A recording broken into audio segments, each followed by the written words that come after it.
podcast. This is your host, Ginger, and I'm super excited to continue on with these interviews. And this week we had a conversation with Carla Broadnax, and it was completely awesome. I honestly wasn't sure what to name this episode because I'm trying to have a little cute pattern going on of like, get up from this, get up from that. But as I listened to my interview with Carla, that didn't really resonate with me. And the other side of Get Up 10 podcast is yes, like when life knocks you down, get back up. But also, it's important for me to let you guys know that there is power in being yourself unapologetically, and somebody needs to hear your story.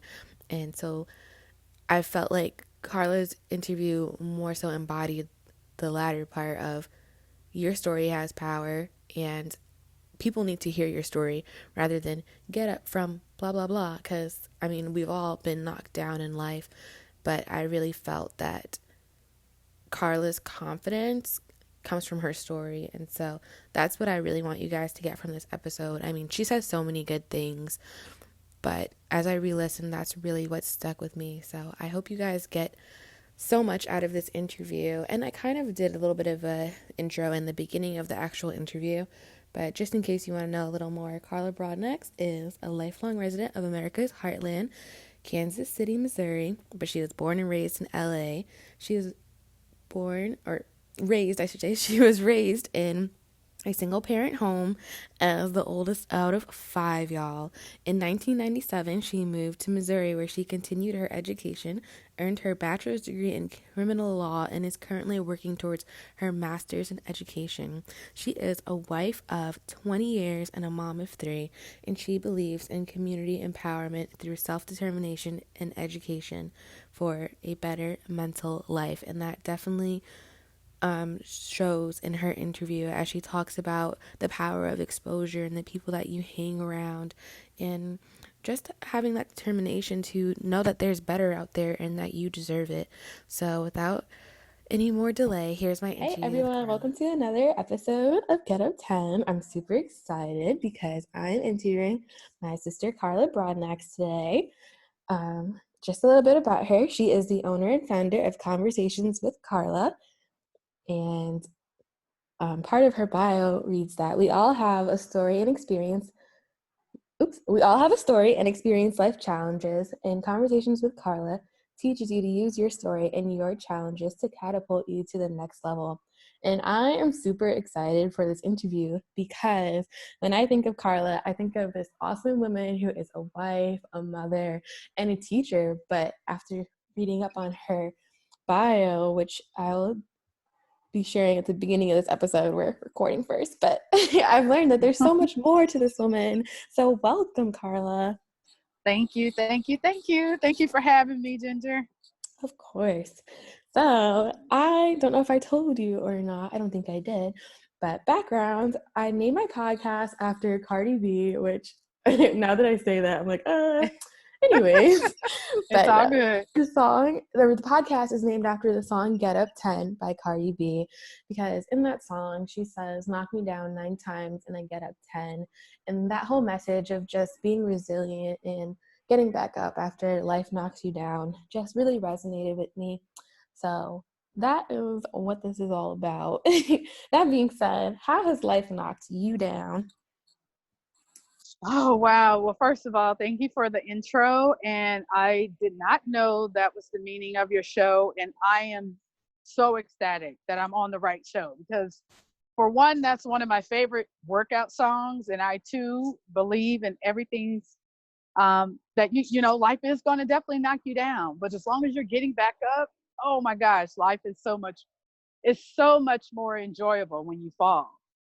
So when I think of failures in my life, things that have knocked me down, they just fueled me to do better, to want to have better, to want to play better, to want to run better. Like I was a track runner. I was told that there was this girl that runs faster than me. Okay, if I lose, I just hope I don't see her at the next track meet because I am going to win, right? So when you fall down, it totally helps you be a better person, a better worker, a better mother, better at whatever it is that you aspire or you plan on doing in your life.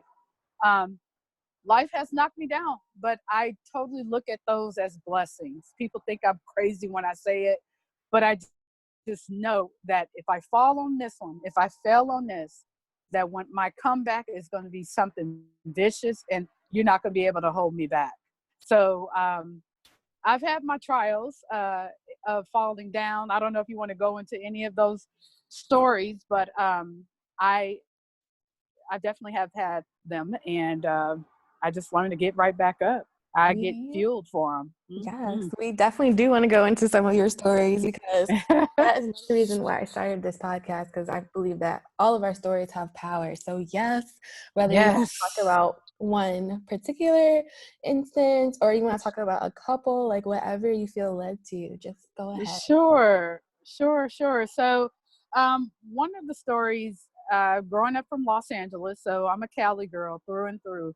However, I live in middle part of America. I'm in the Midwest, and I love it. However, I had, some challenges moving over to this side of the world, per se, and coming from my environment, where my environment was fueled with hustlers. Everybody's getting their own. Everybody's working hard to get their own. Um, but here, when I moved to the Midwest, it really taught me to, you know, you can chill a little bit. You can stop and truly listen to the music, because I was out of that fast paced environment. I decided to go back to California and visit family and all that good stuff. And when I visited, it was during believe it was like 2003, I believe it was 2002, 2003. And I went to a watch party with my mother. It was like celebrating the New Year's at church. I don't know if you remember those. So we were at church celebrating, and this is when I knew that what God did for my life, moving me to the Midwest and then coming back, this new person that I felt that I was, definitely has changed my life, and then had opened up the door of me to start conversations with Carla. I would say, well, building the confidence of starting conversations with Carla. Um, we were at a watch party. I had my daughter at the time. She was probably about three years old. And wow, went to the bathroom, and there was these cute little teenager girls just hanging out by the bathroom, because obviously they were not interested in a church watch party. I'm sure they wanted to be with their friends and all that. But I remember being in their shoes, wanting to be and desired to be somewhere else other than church. And the girls, as I walked past them, they were like, "Ooh, your hair and your shoes, and oh, you look so well, good. You look good, put together," and just gave me all these beautiful, compliments. And little did they know, I'm in my heart, I'm like, I was just like them. Like, I grew up in this same neighborhood. Like, I'm from the hood, is what I wanted to tell them as I'm going into the bathroom, because all they saw with this was this poised, confident woman, they thought, walking past them, had all on the latest stuff and just looking all fly. But on the inside, I'm like, I'm just like you. And I'm like, okay, Lord, what am I doing? Because I don't want young people to feel that I just have it all together. We all have a story. When God walked the world in different cities, he spoke in parables, right? He spoke in stories. So there's those young girls that I walk past, they don't know my story, but if I share it with them, I'm sure they'll get a new foundation of life. I know it will definitely change their thought of me, but it will show them, wow, she came from where we came from. She grew up where we grew up from, and she's coming out of it looking and dressing like this and talking this way. Oh, bet I need to make some changes, because I can relate to this person. I can relate to her. This is what I aspire. Well, when I was their age, I had someone else just like that, who I was aspired to be like Dale get okay, Gail Devers, and was one of them, a track runner. Pretty much all your big track stars back in the late early '90s.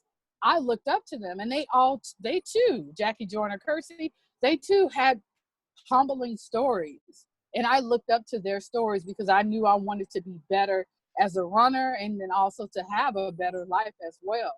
So during that time, I came back out of the bathroom and I shared just a little bit of my story. I told them I grew up down the street from here, and they're like, "Wait a minute, you're not from here? I mean, you grew up here?" Yes, I did. We went on and on exchanging stories, and they were asking me, "Can you come back and talk to us? Because we need to hear people like you who look like you come and share their stories, because all we see is, the hustler, the movers, the shakers. That's all we see. But if you come back to us and talk to us, maybe we can see life a lot different than, or see it like how you see it, if not better." And that can, oh my goodness, that pricked my heart. Like, wow, Lord, this is why you wanted me to come back, so I can see this and come back and plant seeds here in my hometown of Los Angeles / Bakersfield, California. Oh, okay, I got to do that. Well, I was working on confidence issues. I was working on, little that they knew, I didn't have the confidence to get up in front of people because I felt like my story that I had back then was going to come and haunt me, or my story and the things that I did was going to be in, or the people that I was hanging with back in them times were going to be in my audience. I was really allowing fear to really hold me back. Instead of catapulting, I was allowing it to hold me back. And thankfully, was sharing the stories with those girls back then, and then becoming a working woman in the state of Missouri and Kansas. I shared a little bit my stories as I went, because people were so curious to, why, of all places, why would you move from California to the middle of the country, to Missouri? Really? Why? And I really didn't have a foundational explanation to it, but I knew I wanted to get out. And so I would share a little bit of my story in my interviews, and I would immediately get the job. Immediately. Why? Because I stepped out of myself. I allowed them to see me on a different angle, and then I shared, and by me opening up my mouth and sharing just a little, not too much, right? Because we don't want to run people away, but that just showed them that I'm determined, that I'm a fighter, that I'm a team player, that I work hard. And so that's when I learned, okay, these stories are catapulting me to the next level, because I'm sharing my story. I'm sharing who Carla is. Besides the degrees and the experience, people just really want to know who you are. And if they can find some point of any type of relation in your story of who you are, that connection grows, and it's an amazing network. And so that's just one of my many stories. But that there, as I'm sitting out here on the balcony and looking at all these beautiful, fresh green trees, and the sun is beaming on my face right now, like, it just really had me thinking, and just in Thanksgiving, that, wow, you have come a long way. You decided to let go of the uglies of the streets and in your neighborhood, because you wanted more, you wanted better out of this life. And that's just one of my stories. So that's how conversations with Carla started. That's how my confidence became stronger.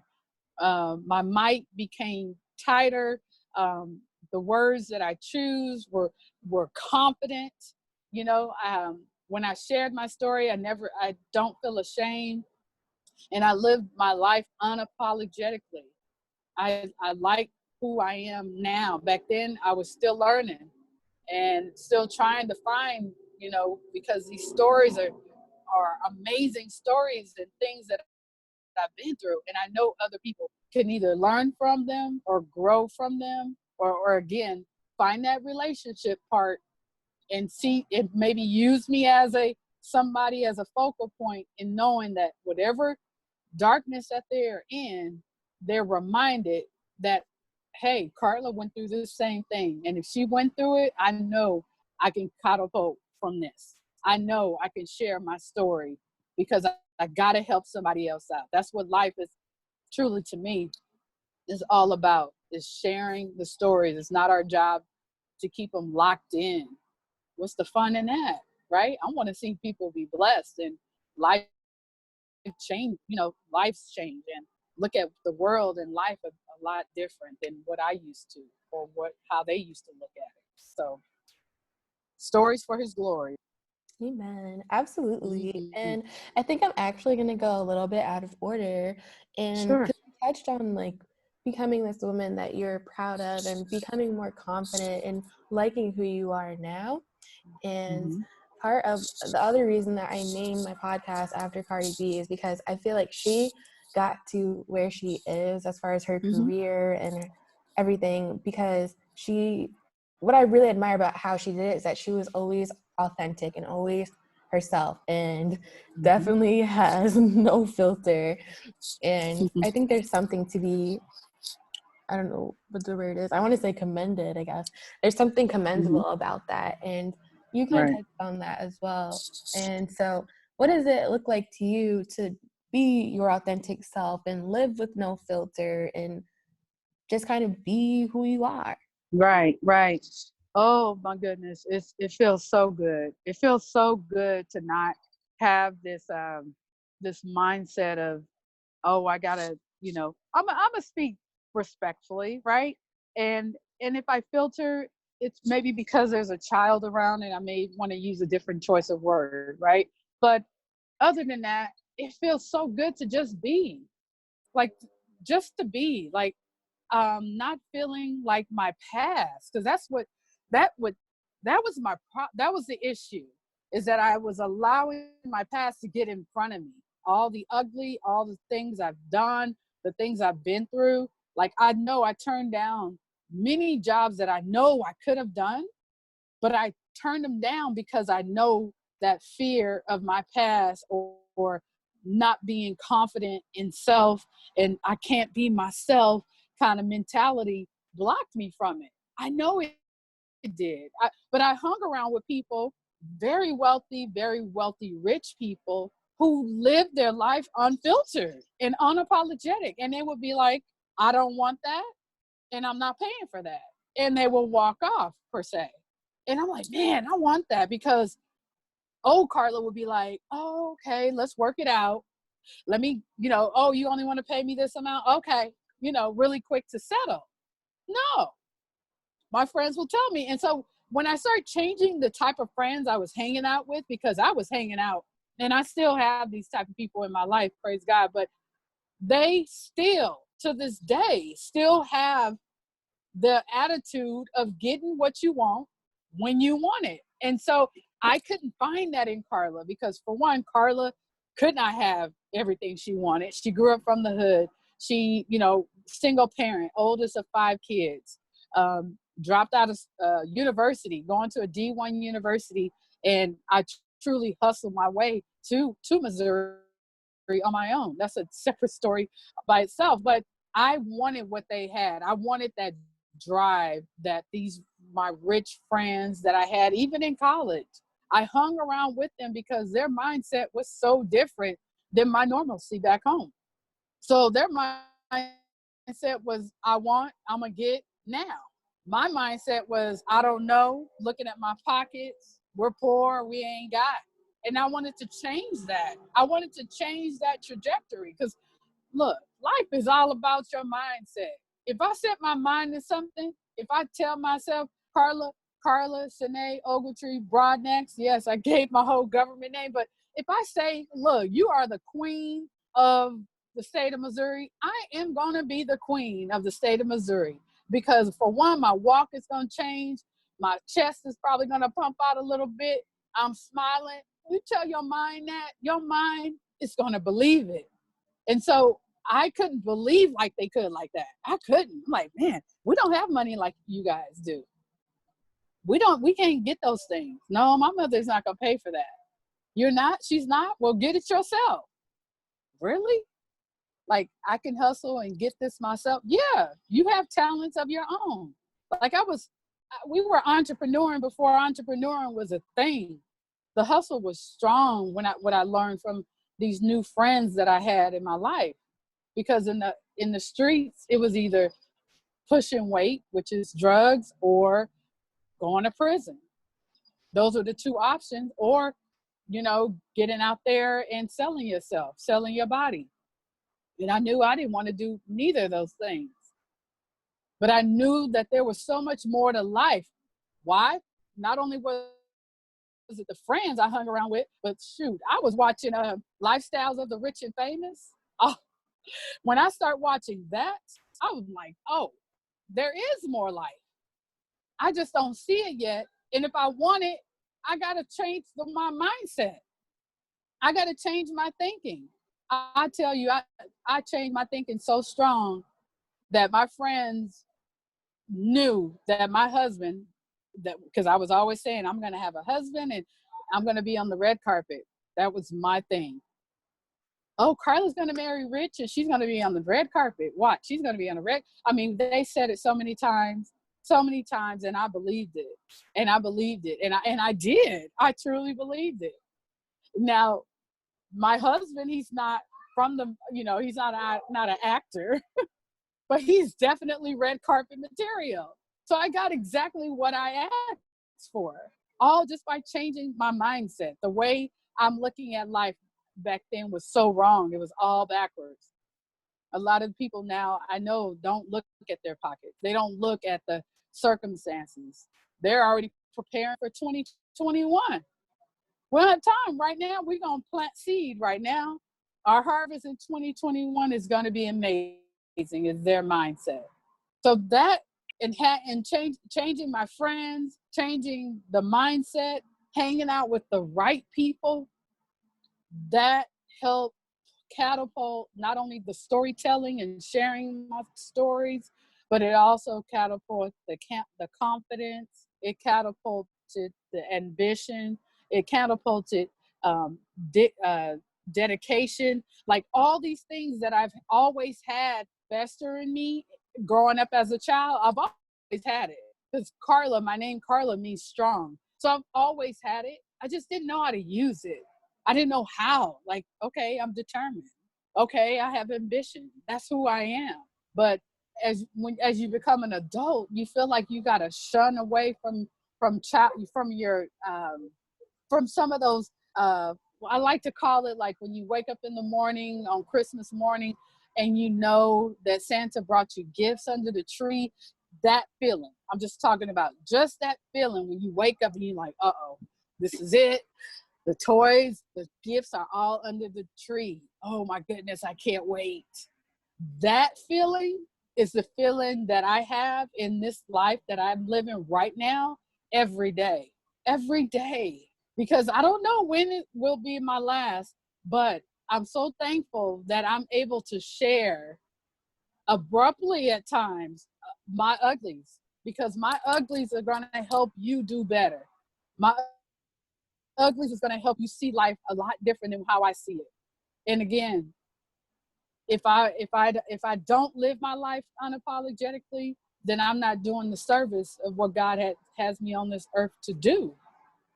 And I don't want to shorthand him or nobody else, So that's how I look at it, of living my life unapologetically, because we don't have time to hold back. Yeah, I love that so much. And my husband and I, we do our marriage counseling with Quest Green, because it's so funny. Yeah. My husband had told his family that he had to go because we had our counseling, and they were like, wow, you guys are having issues already? And we're just like, they don't even get it. Like, we are making sure our car is kept in good shape. It's not about waiting till the problems occur. It's we're trying to get to things before That's right. it happened. But anyways, we were Right. just talking about the power of exposure for sure, because my Mm-hmm. husband always tells me that I'm like a breath of fresh air to him because I've Oh, introduced him to so many new things that he would never have seen or thought of before me. And I know you touched on that, and exposure is just definitely yeah. so powerful. And I love how you said that we don't know how much time we have, and just that sense of urgency that That's right. I think is so important to have.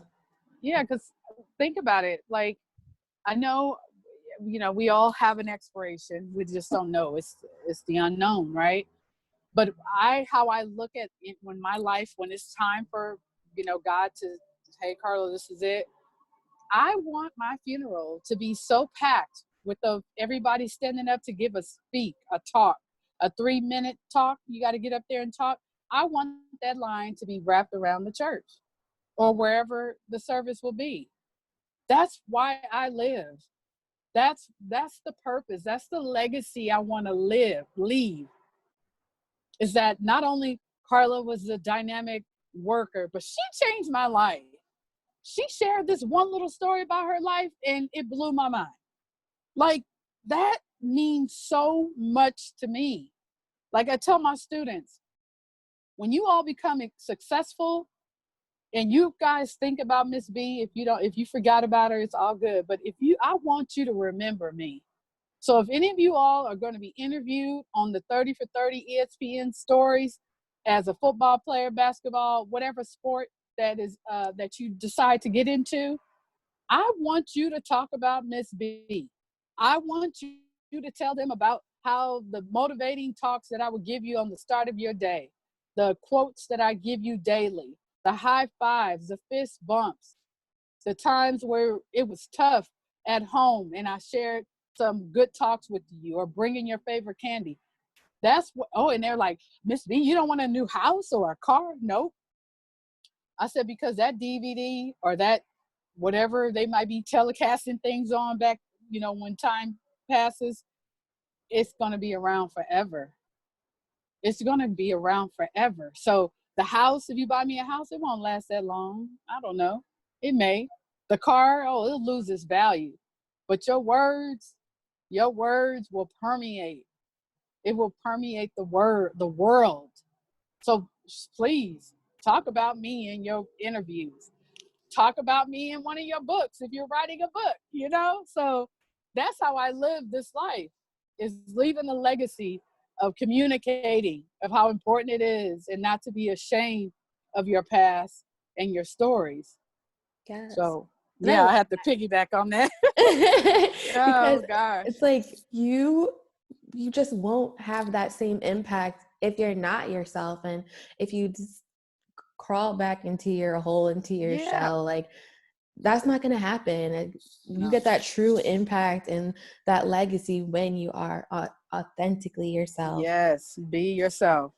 Yes. Like my kids say, keep it real, Mom. Okay. This is how real I'm gonna be, you know. Yes. Um, and I think you touched on this already, but I just wanted to come back to it, and just make sure sometimes we need to hear things over again. So Mm-hmm. the first part of the interview is how life has knocked you down. And then the second part is supposed to be how you got back up. And I think you did touch on some of that already, but if you just want to give some very like tangible, like key points of to somebody who might be down right now, or somebody who's getting knocked down, like what would you tell them to get back up? Okay. So to get back up, I here's an example. So while I'm getting my master's degree, I I was told, Carla, it's hard work. It's going to be a lot of dedication. You're not going to be able to spend time with your family. Blah blah blah blah blah. Right? And I'm like, oh, I can handle this. Like I normally say, I can do it all. Whatever. Until I got a probationary letter in the mail from the university. Once I got that probationary letter in the mail, it said, hey, pretty much, you got a month to pretty much get your grade right, because in this program, you got to stay at least above a 3.5, or I think it was something like that, 3.9 or something. And I'm like, what? Whatever, I'm working hard. But that letter stayed. I put that letter on the wall. I put that letter on the wall. I put stars all around it. And I had to look at it every single day of getting this master's degree, which marks a year today. And I looked at it every day. You will be, expelled from the school, or not expelled, but you will have to start a new program another time. Like, I kept reading those words over and over again. Like, okay, I got to step this up. So I kept that failure, that vision, that it was my picture to remind me, look, this is where we're at. Yeah, you are a great student, but I need you to do better. Yeah, you made it to a 3.0, but they want more. And you got it. That's why you're in this program. So I had to keep that in front of me. I had to keep that picture of the knockdown in front of me. I know nobody ever wants to put a failure up, right? But it worked for me. It kept me motivated because I did not want another letter like this while I'm in this program or ever. And on top of that letter, I also wrote what I wanted from this. So I have a picture of the failure. Then I put next to it what I'm going to accomplish once I'm done. So I wrote it out. Carla, you're going to be a dynamic teacher. When this is done, you and your family are going to go on a fabulous trip to wherever you want to go. The money you're going to make is going to be great. It's going to be wonderful money where you'll be able to take care of your family. Like, I had the failure there, and then next to it, I'm like praising the failure. And then I'm like, but guess what? You're going to have this. You're going to do this. You're going to graduate with a 4.0. It's like I'm telling the letter off. You said I needed a 3.9. Guess what? I'm getting a 4.0. So I had to keep it in front of me. I had to keep the failure in front of me to remind me that this is not what I want, but it was going to push me and motivate me to do better. And that worked for me. Not only did it work for me, but it even worked for me in my assignments that I was writing. It also kept my kids motivated. They're like, what? Why do you have, this is embarrassing, Mom. I'm like, it is. I don't like it either. That's why I have it up here, to make sure I don't get another one. So keeping it in front of me and not burying it. Sometimes I share it. Hey, guess what I got in the mail? Really? Not you, Carla. I needed that. I needed to hear that. You got a probationary letter? Wow. What are you going to do? And me just repeating the story again. I'm going to get a 4.0. I'm going to work hard on these letters. I'm going to, on my assignments, I'm going to work on my time management skills because it was out of whack. Those were things I was lacking in, but this letter worked for me. It helped me get my lines back in order. It helped me to find order in my daily life of accomplishing this master's degree. So I would tell people, whatever the failure is, don't sweep it. Don't sweep it under the rug. Share it with somebody. Let them know. Look, guess what happened? Because whoever you share it with, they already believe in you already, right? They should. And if they're good people in your circle, they will say, okay, you fail. So what you gonna do? And then from there, that's an open door of you putting it out there in the world, into the universe, of what you gonna do. And I say, oh, I'm gonna get a better grade. I'm gonna work harder on my letters, on my assignments. I'm gonna get a 4.0 here on out. That's it. That's what I'm hustling for. And I'm gonna attend every event that I need to attend. I'm gonna be present and not just doing. And that's what helped me. That's what helped me. Woo. That's what helped me stay focused on what was next in my life. So I would tell people to keep it in front of you. It should stay in front of you where it makes you so uncomfortable. I know professional football players and basketball players watch their plays.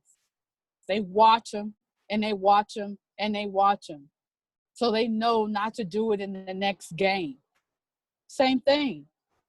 I kept that letter in front of me because I did not want this letter to come to this house ever again. So keep the failure in front. Don't ignore it. Embrace it. It sounds weird, but embrace it. Embrace the failure because it's going to motivate you to do better.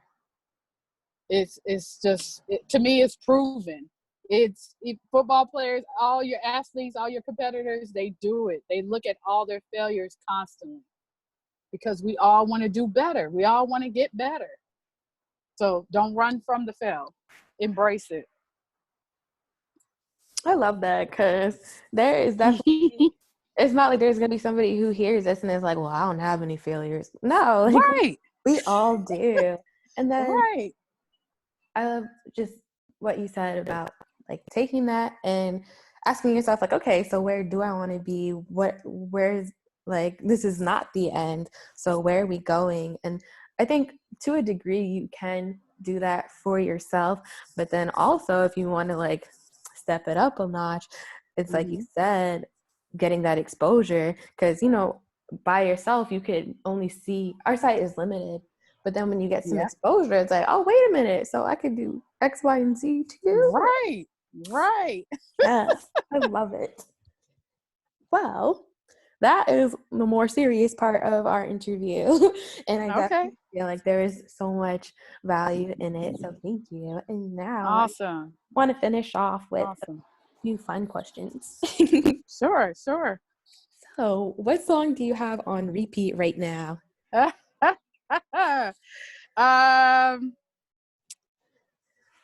I gotta look at my Spotify. I forgot the name of the group. It's an old school song. Oh shoot! Oh, it's an old school song by the Sister Sledge. Yes, by Sister Sledge, and it's called "Thinking of You." And it's an awesome song. Like, I'm not crazy about lovey-dovey songs, but that song truly has me think about the love that my friends give me, the love that my children give me, just being loved. And I think this week I was listening to D Nice music and on Spotify, and that song happened to pop up in the playlist, and I'm like, these words are so beautiful. And I'm sure they was singing about, a guy or something like that. But I just look at it as my friendships that I have, and the love that I have for my family. Like, I didn't think I would ever be able to have love. And that song even brought me to tears when I was listening to it. I'm like, wait a minute, I'm not this lovey-dovey type of person. Like, I don't like love songs like that, but that particular song really pricked my heart. Sister Sledge, Thinking of You. And so I just been listening to it on repeat, and I love it. I just love the words. Even my husband's like, really, Sister Sledge, Thinking of You? I said, I know. I don't know what to say. And so I reached out to my mom, and she's like, oh, honey, that group of sisters, they were awesome back in the day, and their music was very infectious and very passionate, and they really sung about true stories, in their lives. And I'm like, wow, it says a lot, because 40 plus years later, I feel it, and that song came out when I think I was 3 years old. So listening to it on repeat, that's been my song, especially during this time. That has been my song. I love it. It's so funny because I just finished recording my interview with Kayla, and she said the same thing about that old school vibe and like really nice and Spotify. So I'm like, okay, maybe I need to go get on Spotify. Yes, I highly recommend it. I'll have to check it out. And the next question is, it's so funny asking this question, so I'm like, I don't know how to say it. I guess the word is preface. Yeah, I have to preface it. Is it preface or preface? Okay. It's preface, right? Preface. You got it. I'm educated, but I got to, double check. I have to preface it. Pretend we're no longer in quarantine and coronavirus world, if you could travel anywhere in the world right now, where would you go? I would go to Los Angeles, California, to the school, my middle school, and I would just want to go. I would want to talk. I would want to speak to them. That's one of my projects that I'm working on, to hopefully do that. The California school district is really strict on speakers and all of that, and so that's where I want to go. I would want to go straight there. I mean, hindsight to traveling and doing all the things that I couldn't do, but reaching and pricking folks' hearts is my thing. I gotta prick a heart. I gotta see a tear drop. I gotta see a or a head nod, to relate to, to prick hearts of the single moms and, the students as well. So that's where I would want to go. I've always wanted to go back to Los Angeles to speak there. I've spoke in Bakersfield, California, where I grew up, but I haven't in Los Angeles. And that's definitely going to be an emotional time for me. And I've been kind of on a defense with it because, I used to do a lot of crazy things back then, growing up. And that fear tried to jump in again. And I'm like, no, I'm going to just do it. So I'm sending out letters, to whoever I need to talk to hopefully get my foot in the door. So that's where I want to go. That's where I want to be. I love it. And I truly believe that it will come to pass. And I just want to say, even in this interview, I know that you've pricked hearts and that there's somebody who needed to hear your story. So Oh, I love it. That's awesome. And thank like you. I said, I can't wait because we know it's going to happen. So I can't wait to Yeah. celebrate with you when it does. Yes, we're planting seeds right now. Yes. 2020 is the year of planting seed, and our harvest for 2021 is going to be absolutely amazing. Yes. So I'm I enjoying agree.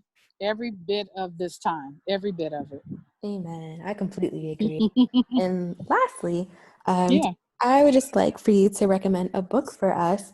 It could be something that you're reading right now or something that you've read in the past that just really impacted you. Okay. So growing up, I couldn't relate to a lot of people in my neighborhood, or I couldn't relate to a lot of the books we were reading in school, because they weren't me. They didn't justify Carla. Reading about Ivanhoe and, oh my gosh, we were reading all sorts of books, but nothing that reflected Carla. So one of the books that, reflected me in my upbringing was, books by Sister Souljah, The Coldest Winter Ever. I'm sure everybody my age knows about that book, but that book was something fierce. And then I'm, as an adult, am motivating adult and thriving into this wonderful world and country we live in. The book that comes on will be Minority Leaders by Stacey Abrams. She ran for governor of Georgia, which I hope she runs for president and as well. But it's a minority leadership book, and it's how to lead from the outside and make real changes. And that book has been extremely impactful. A lot of people have told me, Carla, have you thought about getting into politics? And da da da. I'm like, really? Me? No way. I think you should. And so this book actually came from, a very known person. I won't name drop because I don't think she want me to say it, but, known to the world. And she gave me this book with a nice little note in it, and, told me to read and to start leading from the outside, because I can lead very well on the inside. I'm in a classroom, I'm in a conference room, I can definitely do that, but it's time to get outside of it. And so this book has definitely set the stage of, Stacey Abrams' real hard truths of being African American and leading. These are realistic, issues and problems that I never knew about that goes on in politics. You know, I know it goes on, but when you have a direct connect like that, like, really, this is what going, yeah. And you got to be able to hold your weight. So this book right now has been the book, and I'm actually reading it for the second time because I'll receive books, I'll read them, and then, hey, I read it. That's all I did. Now I read it a second time, and I got to feel it, find what feels it for me. So that's how I do with all my books. I read them twice. So yeah, that's the book by Stacey Abrams. Awesome. Thank you for those recommendations. Yeah. Well, unless you have any closing thoughts, we are good to go. Yeah. I want to close off with saying, look, during this time, you know, a lot of students say, you know, while they're filling out their college applications and they're creating the letters and all of that, you know, like before this all happened, my daughter was like, I don't have a story. Like, your stories are amazing. I see why, you know, scholarships was just coming your way and schools will open up doors for you because you have some serious stories, Mom. You went through a lot of stuff. So yeah, this is true. But I want people to make sure that they don't forget this time. Yes, it's a daunting time. Yes, it's uncomfortable. But I compare it to how when God died on the cross, when Jesus died on the cross for me, and how uncomfortable that was. He didn't want to do it at first at all, but he did it anyway. And so right now, today, it is uncomfortable for some, but it's so important to find your story in it. Come out of this a different person. Don't be the same. Have a different story. Um, Open. I hope people become more open during this time and share and vulnerable to share and to talk. Um, you know, like I said, the stories will definitely catapult you if you know how to use it right. You know how to work your stories, they will catapult you. That's what they're there for. God's story catapulted us. It catapulted him and it brought us. And that is amazing in itself. He didn't want to do it. He did. He got up on the cross. He died for us and he died for our sins. That is amazing. Wow. We can go in detail about how uncomfortable it was for him. Thankfully, we don't have to go through what he went through. But this moment of stillness, take deep breaths. Take your time. Listen to yourself breathe. Meditate on your breathing. Be present. That's what this is teaching me during this time, is to be present. I'm used to always be on the road, always moving and going and speaking here, networking, doing this, doing that. And this moment of stillness is awesome. It's preparing us for 2021 and find some enjoyment in 2020. It's there. You got to find it. That's all I have. Thank you, thank you, thank you. Thank you. Like, you said so many amazing things, and I know that my listeners are going to get a whole lot of value out of this. So thank you. Yes, you're welcome. Thank you so much for having me. Anytime.